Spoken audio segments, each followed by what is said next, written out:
Գոհան հովանավոր Dignity Health Glendale Memorial Hospital. Being a doctor is one of the most honorable professions, and it's truly a privilege to be able to do this on a daily basis. There's another aspect of medicine that we always forget about, and it's the mind and the interaction of the doctor with the patient. When they're sick or when they're vulnerable, when they're in need, they need human kindness. When we're treating a patient, we're treating the whole person, and that's hello, human kindness.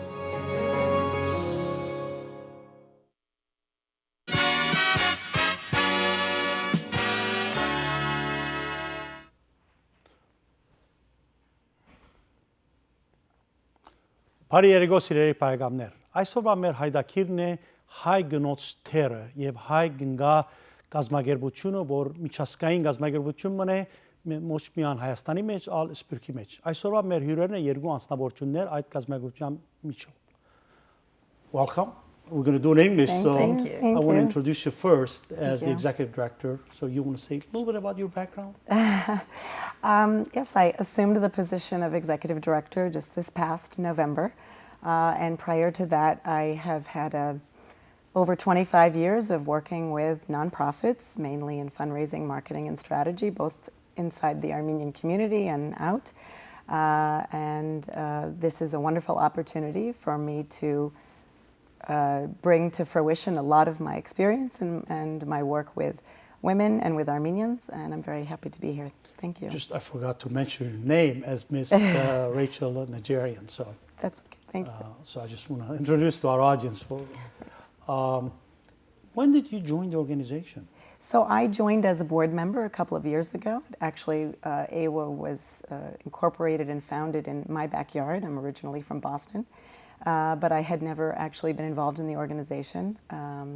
Around 20 years ago, I started moving around the country in various locations. And then a couple of years ago, a friend of mine who was on the board suggested that I take a look at the organization. And I thought it was time. I went to Wellesley College, so I am well familiar with women's education. And with my work with nonprofits, it seemed that this was a really wonderful time for me to take a look and an opportunity to engage in an organization that was doing some really great work and was looking to make some changes.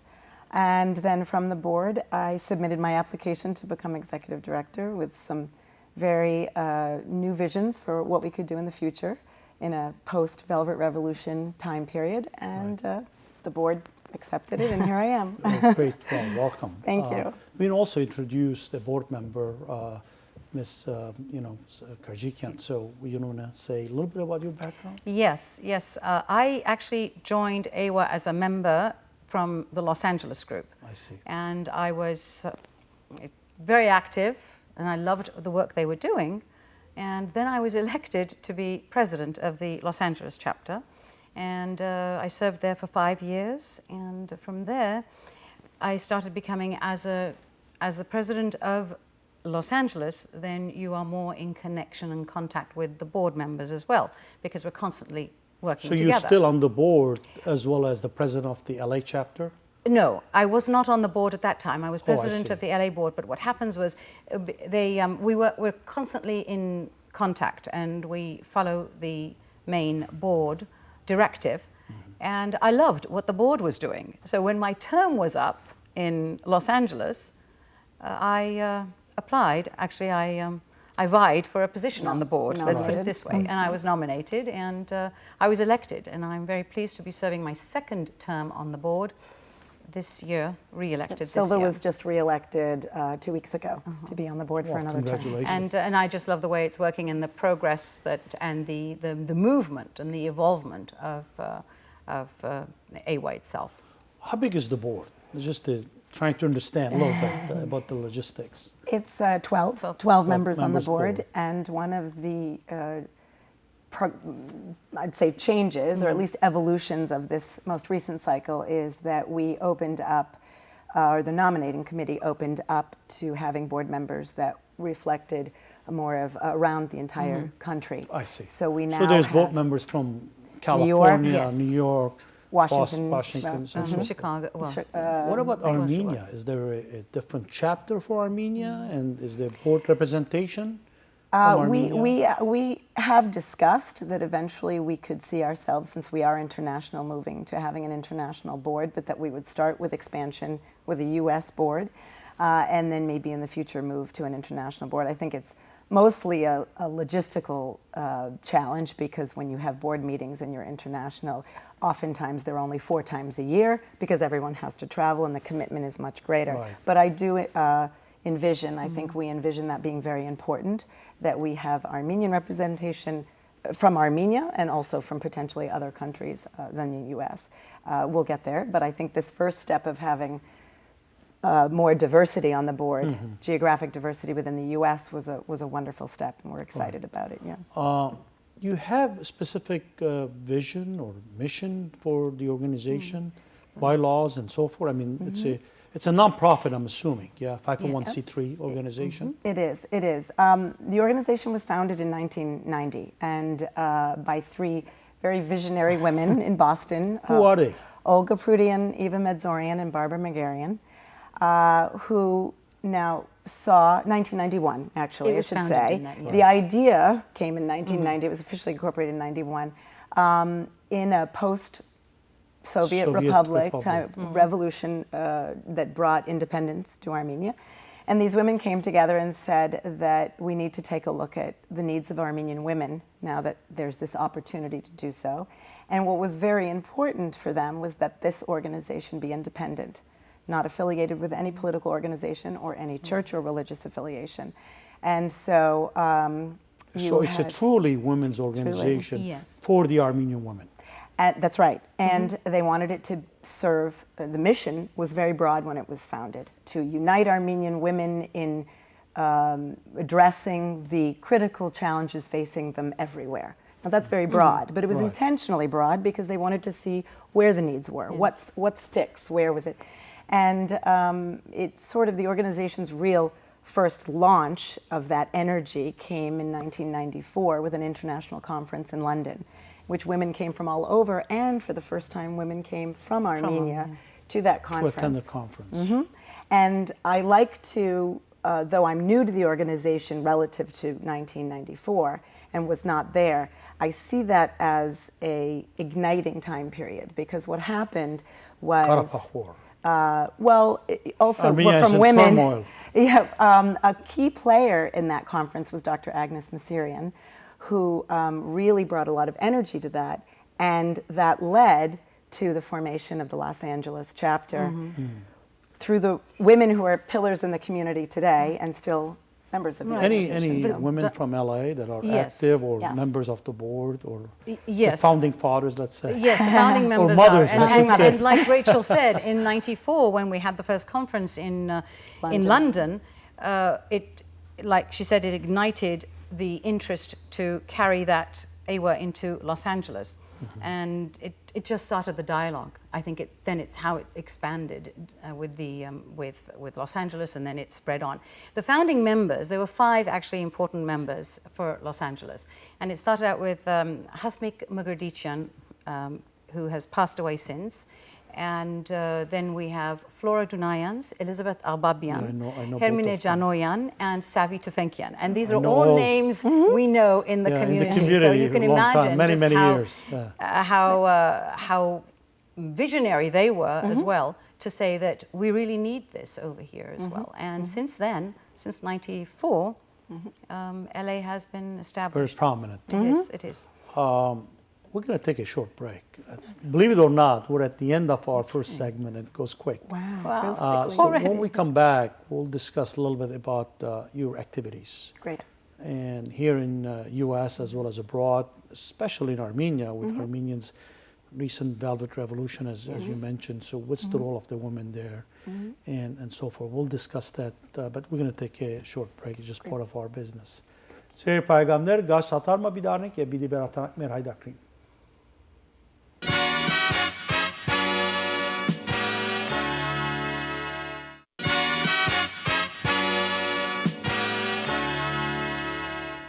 Սիրելի պայգամներ, գշարունակենք մեր հայդակիրը, հայ գնոջ թերը և հայ գնոջ օրգանիզեյշնը։ Just before the break, we were talking about the activities and the future planning and so forth. Maybe you can elaborate a little bit on that. Sure. This is really a great opportunity for me. I consider it a privilege to come into an organization that really did things that no other organization did years before anyone really thought about it. And I think to reflect on that is important. Early on, following the '94 conference and the formation of the LA chapter, AWA was on its way and began shortly after beginning to publish, document research on Armenian women, and it began publishing. This was very important. It began with a woman married to Mayan in New York who took leadership on getting us a representation on the United Nations NGO, Commission on the Status of Women, the ECOSOC committee, which still continues today, and which is very important to us. We attended the Beijing Conference on Women in Beijing, China in 1995. Which celebrates its 25th year next year, which will be significant. In 1997, we started to establish scholarships for Armenian women all around the world. Last year, we awarded $85,000 worth of scholarships to women around the world. By 2000, thanks to the leadership of Ellis, who is in Massachusetts, we began archiving and creating directories of Armenian women. Those archives are a resource for researchers and scholars about Armenian women. And also, as part of our publishing continues, we've published 3 of Zabel Yesayan's books in a trilogy, and we also will be coming out with another book next year called Maida. So this was also very significant and progressive. In 2002, thanks to the leadership of another member, Silva Katchiguian of San Francisco, we started an entrepreneurship course. Women entrepreneurs. Yes. Women's entrepreneurship. Now that's In 2002. So this took us a while to get there. That's right. But this is the vision that women had, that when they saw this opportunity and said, women want to know more about business and what kind of training in Armenia can we give them? And so we started this with AUA. Now that became, within a couple of years, called the Women's Entrepreneurship Program at AUA. For over 13 years, women have been attending this 3 to 4 week. It's evolved and changed over the time to be, more useful and more relevant. But it's about 3 to 4 weeks, and it includes business pitches, business competitions, meeting with corporate or leaders in corporations. And over 285 women have graduated from that program. So the traditional role of the woman, being a housewife, mother, grandmother, has been changing to more with the change of times. Businesswomen, having businesses and successful careers and so forth. That's it's changing. I mean, obviously, in the Armenian segment, we're a little bit more conservative society, but that's even changing, right? Yes, may I? Sure, go ahead. Right at this moment. Maybe it's a tricky question, but go ahead. No. A woman's role, well, she takes on her roles very beautifully. I mean, a woman will take it on. And at that time, when we say that she was more involved in being just a mother or a grandmother, which I shouldn't say just, because it's one of the most important roles that a woman can play, what happened is that time changed, evolved, and women started to become more instrumental in the family finances because of the various difficulties. And with that, they also have the intellect, and given the opportunity, when you can empower them with the education to develop the skills that they have, individually they will progress, but at the same time, your entire community actually benefits from it. Right. So I think women who previously we benefited from the women being the caretaker and the nurturer alone, are now not just that, but they are also the providers, helping provide and helping the men with some of the responsibilities that they took on as just men's responsibilities. Right. So definitely they're sharing. It's evolving. Of course, it's evolving. Yes. Well, I think an important point to follow up on that is that AWA itself, even 20 years ago, was not just looking at women in business or their education, scholarship. This was very important. Publication was important. Translating some of the earliest feminists of Armenian feminists, such as Zabel Yesayan and others, was very important. But when we were approached in 2010 with the concept of being founding funders, along with the Tufenkian Foundation and USAID, of the Women's Sports Center, for domestic violence against women in Armenia, we responded right away and said we must do this. And so this is not this is a spectrum for us, and so it would be irresponsible of us to say that we want women to pursue careers or become educated or become more involved or active or civically engaged, while we know that there are issues of safety in your own home. Domestic violence and so this forth. was very important to us, and we continue to support the Women's Support Center in Armenia today. And so this is it was something we were thinking of conceiving and supporting years ago, and it's very important. And when you say we were talking about the women's the WEP program, where we're teaching them the business, it became a necessity. You have to understand that a lot of the men very often had to leave the country at one point to go find employment elsewhere, and the women had to support themselves, and they had to support themselves, and they had the. So this gave them actually the means to become educated and become entrepreneurs themselves, whatever the entrepreneurs specific was. segment or fields, because out of necessity, because their husbands were not there. Well, right? it was a way of assisting. Yes, it was a way of assisting, because those who had the desire, the skill set. I think that as you ask about the future too, it's almost impossible to at this point in time talk about the past without talking about the future at the same time. They sort of go in one conversation. I think the future for us, future challenges and assessment that we need to start moving into, is moving out of the needs of Yerevan and into the needs of rural areas. Various areas, and also Gyumri and Goris and Karabakh and areas that, I love Yerevan, and I love I hate to leave it. But there are incredible needs and opportunities all over Armenia, and those needs are unique and different, and we need to be sensitive to those and listen and learn. What one may not fit all for a variety of conditions, whether it be that you are on a border village, or whether or not you're in Yerevan. But I think this topic gives me an opportunity to shed light on something also I find wonderful, which is that when I came in and said we're now in another post-revolutionary time period again, just like we were in '91. So now my job, the Velvet Revolution. Yes, but the Velvet change, and women were significant players, agents of change in that revolution. And so even that aside, we're looking at a very different playing field.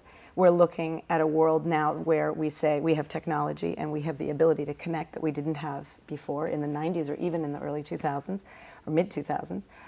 We have a changing composition in the diaspora. An Armenian woman could live in 2 or 3 different countries by the time in her lifetime, and may most probably not end her life in the country that she was born in. So these migrations, and with the ability to connect, we've got a web of affiliation that is a fabric that is an opportunity for us. Say, what do we do with that? We are unique as Armenian nation. Absolutely. Because we have our motherland, Armenia, where only a small segment of the Armenian population lives. Diaspora is twice as much as the Armenian population, maybe even more. 3 times, I think. 3 times, right? You're right. 3 to 4 probably. Armenia has a little over 2 million Yep. population. Right. Diaspora has 8 million population. So it's Right. quite large, and each country has a different dynamics. I mean, the Armenian women in Russia is different than the Armenian women in the United States. Yep, go ahead. They may be different because of their country, environment, yeah, the country. environment, exactly. But I think the beauty of AWA is that we realize that most of our issues and our needs as women are really the same wherever we are. Wherever you go, I mean, there's some fundamental Yes. Principles, whether you're in Russia as an Armenian woman, or in Armenia, or in the United States, or in Middle East. I mean, our population is dwindling in Middle East, but we still have communities there.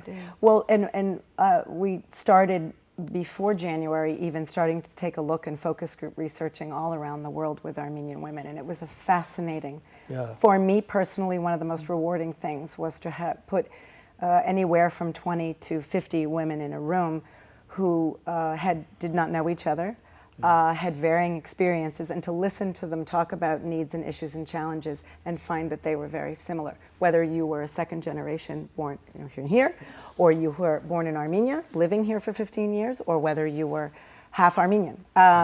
So this was what has been a really wonderful and energizing experience, is to look and say that the goals of AWA in 1991, the goals haven't changed. The ways in which we serve them have. And with that, we're going to take a break. thank you. And when we come back, we'll talk about that. I think we're at the end of our second segment. Սեր պայգամներ գաստատան մա բիդարենք եւ բիդի վերաթանակ մեր հայդակրին։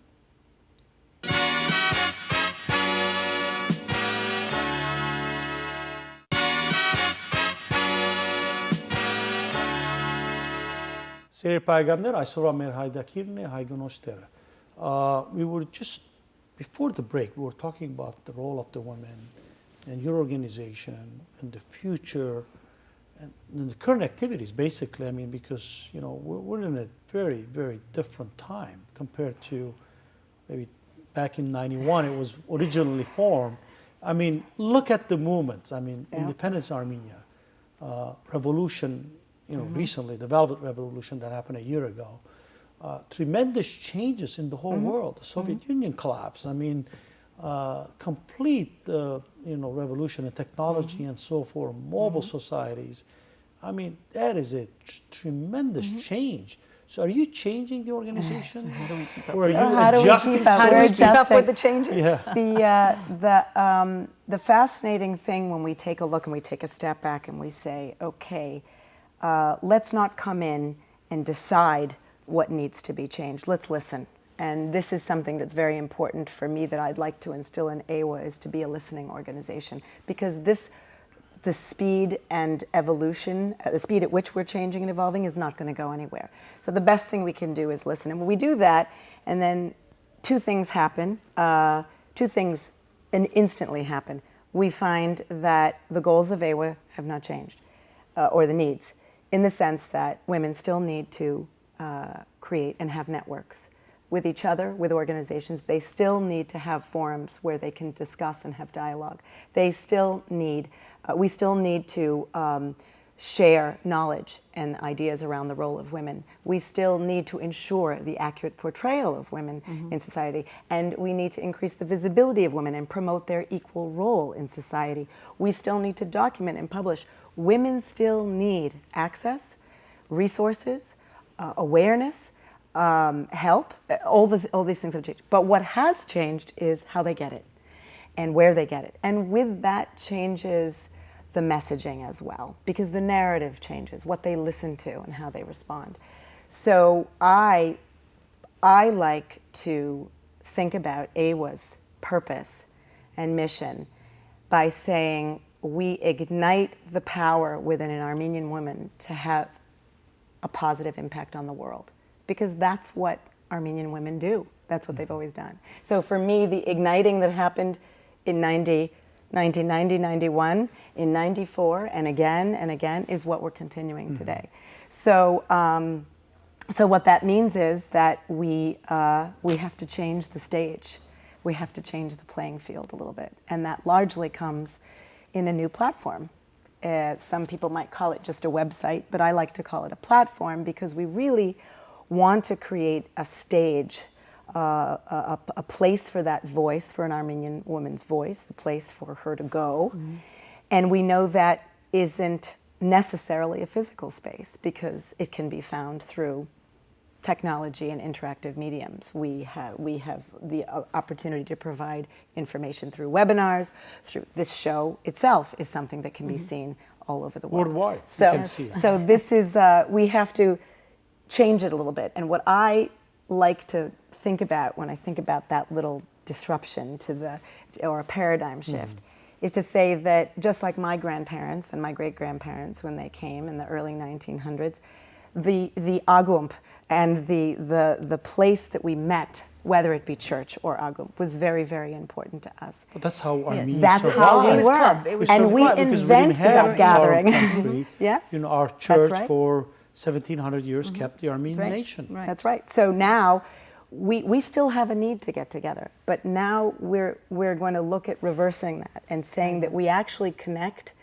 without being next to each other. We first connect faster and stronger through all these other mediums, and then we might meet, and we might, because as all of us, I know Armenians all over the world, and I can't seem to go anywhere where I don't meet an Armenian that I know from some other And country. if you do meet an Armenian, you say, you're Armenian, where are you from? And then we're on We did that Facebook. yesterday First somewhere. thing. That's right. And then we're on Facebook, and so this is a little bit of the shift that we're going to take a look at. Let me ask you this. Is our society considers, the Armenian society considers men and women equal? Because even in this country, maybe this is a tricky question, but I'm not trying to be tricky. I'm just trying to fairly get the opinion. In this country, we still have issues, even though equality, we say equal pay, equal this, still men make more than women in any job, similar jobs. Is that an issue with Armenian women worldwide, especially in Armenia? There are a lot of issues with that. And they're not just in Armenia. I think that they are everywhere. But in Armenia, I think that they are more prevalent, and in many ways, I think Armenia is much more progressive in the sense that they are bringing to the forefront conversations that I don't even know that our diaspora has yet brought to the forefront. And in that way, I find it very inspiring. Like Post-Velvet rights, Revolution, like women's rights. But I want to say, though, that I think sometimes it depends on who you talk to, because I know many very progressive and men who make fantastic role models for other men, but they're not necessarily the ones leading the conversation. And so a lot of what we hope to create with some different narratives are new narratives that help to bring strength to a conversation that both men and women can participate in. It comes to my mind, the wife of our prime minister in Armenia, which I met and had hosted her in my house. I was really impressed. I think she's a great role model for Armenian women, at least in Armenia and worldwide. I mean, she's a very smart lady, She is. very articulate, intelligent. It's a great role model for, I mean, stands by her husband, obviously supports the husband. I mean, they had some tough time. He was in jail. I mean, she carried the family, the children, now being the prime minister and the issues. I mean, is that, you see it as a role model? I thought she was a wonderful lady. Because I met with her personally. Yes, spent a day I've with met her before. Yeah, Yes, for we a day, did and I too. was really impressed. And absolutely, it is the right role model for women now, Armenian women. as Armenian women, because this is an opportunity. Here's a woman who is now involved in not just standing by her husband, yes. but she's actually going out there to do things, to listen. She's listening to women, and that is exactly what we're talking. What Rachel was mentioning too. We're in the listening mode, and when you listen and you hear and you understand, then you can take the right action that needs to be taken. If you have to change rules and regulations or legislation, and or if you need to include more mentoring, if you need to include more changes in, for example, if we're looking at domestic violence, or encouraging banks to even give loans to women, because Because they're going to say, oh, well, she doesn't have it's not just an experience. Armenian issue, of course. We're going to give this loan and we're never going to collect It's not it. just an Armenian issue. I mean, it's all over It's the an world. American Women issue. are I mean, it's Yes, actually everywhere. Women never get the same amount of loans when they are presenting a business as Amanda. So there's your inequality, but we are going to be moving that way. I can see that with the leadership that we have in Armenia, if we're talking about Armenia, and we're working on our way through the diaspora. I find it refreshing and fascinating that the leadership, her leadership in Armenia, for me personally, and I am a second generation Armenian, half Armenian-American, and I find her a complete inspiration for women because she's That was exactly my opinion. Beam of light for us. Exactly. When you meet But her she's one-on-one, on person, Right, that's right. how you get that feeling. Well, but she's a public persona, it might not give you that picture. Well, that's another challenge. Because we have It is. media, and there's lots of things that are challenged there. But I see her as a beam of light for diasporan Armenians, Yes, of course. because we do not necessarily have female representation in our forms of government around the world. And here we have this leadership. We have Zaro Hibatorian, we have Lilit Makuns, we have Mary Galstian, we have 25% representation in Parliament. It's a start. Yeah. This is more progress than I think we've made in lots of spheres, the US, whether you're Armenian or not, but certainly with that. So this is an area to reference the future that we want to become more active and engaged in, is civic engagement, which in the Armenian world is not just saying what kind of public service role can we have. How many women are considering a career in public service, not just in America or Armenia, but anywhere, in Australia, in London, in where, but also in Armenian organizations. By the way, we have a governor in Australia. In Australia, in New we Zealand, do. actually. In Armenia, Wales, yeah. in Wales. So we're going to take a break. When we come back, we're almost at the end of our show, and we'll discuss some closing topics regarding women and your organization. We'll take a short break, and we'll be right back.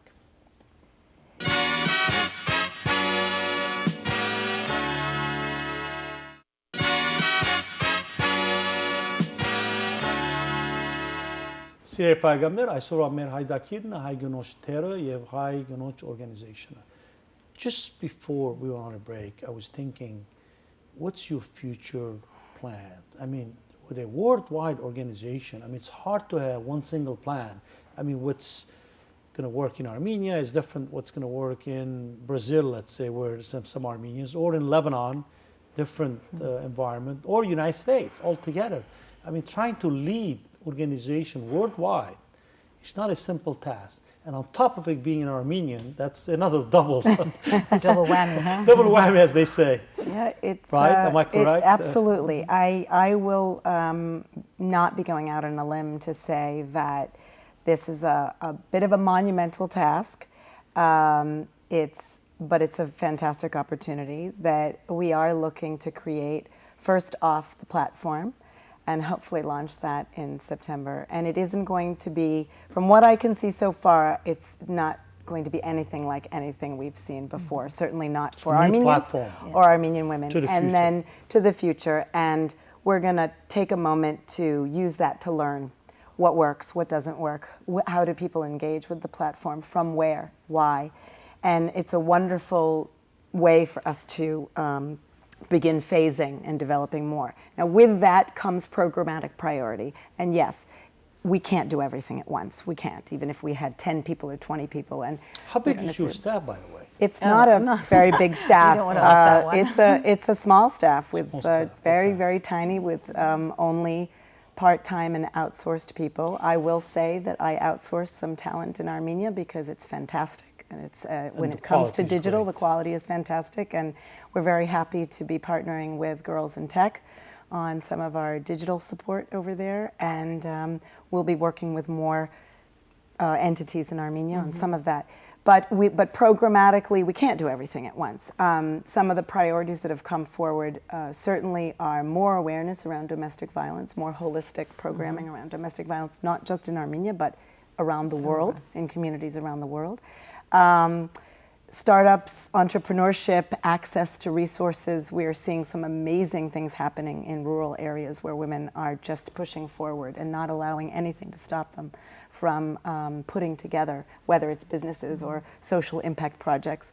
And another one, which we talked a little bit before the break, was civic engagement and public service, which also for the Armenian community and Armenian women means representation on boards of Armenian organizations. So how many not Armenians just in Armenia, not just in Armenia, but international organizations that we all know of, and what is the female representation and leadership of those organizations.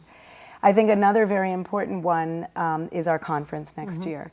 And we have a 2020 conference we've announced for June 19th to 22nd. It will be in Armenia. There will be details coming out soon, and we're really aiming for that to be a groundbreaking conference. I mean, the name 2020. 2020 like sounds great, doesn't it? 2020 conference. Vision and in Armenia. And in Armenia, I think it was important, but I think, this will be the third conference in Armenia. Actually, no, no, because okay, 94 was, I'm going to go over this. 94 was London, 97 was in Paris, and then we did 2000 in Armenia, 2004 was in Geneva, 2008 was Buenos Buenos Aires, All the great and then we did places, Armenia again Okay, so it's in so 2014, then this is third. and then 2016 2016 we did the Boston. 25th anniversary in Boston, and then this will be our third one in Armenia. And we did San Francisco too. Oh, 2011 was San Francisco. There we go. So we're Only women can go to these conferences. Men can't go. Why I don't mean, you answer that Paris, one? Because London, I all have the a- great, Armenia. I mean, all the great think we places. have well, different sort if of- it's going to be groundbreaking, Can't chaperone the women that we have. Yep. well, if it's going to not? be groundbreaking, it means it's going to do things and it's going to create conversations that perhaps have never happened before.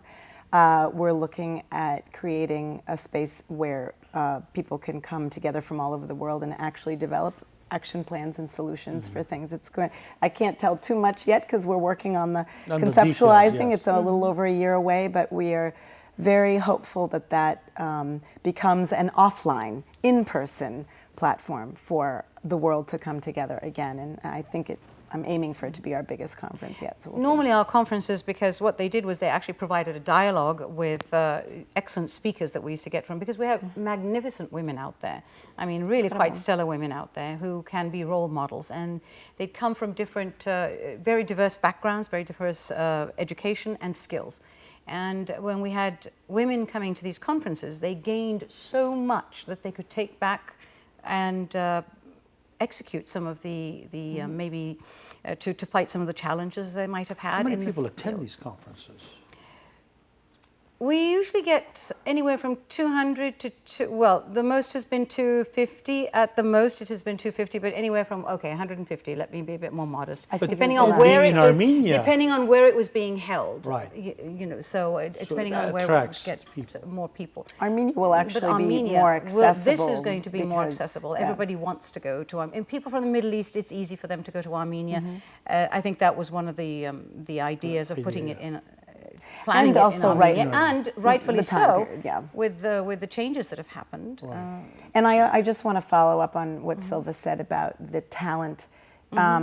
There is absolutely no shortage of talent. There is no shortage of information. Internationally.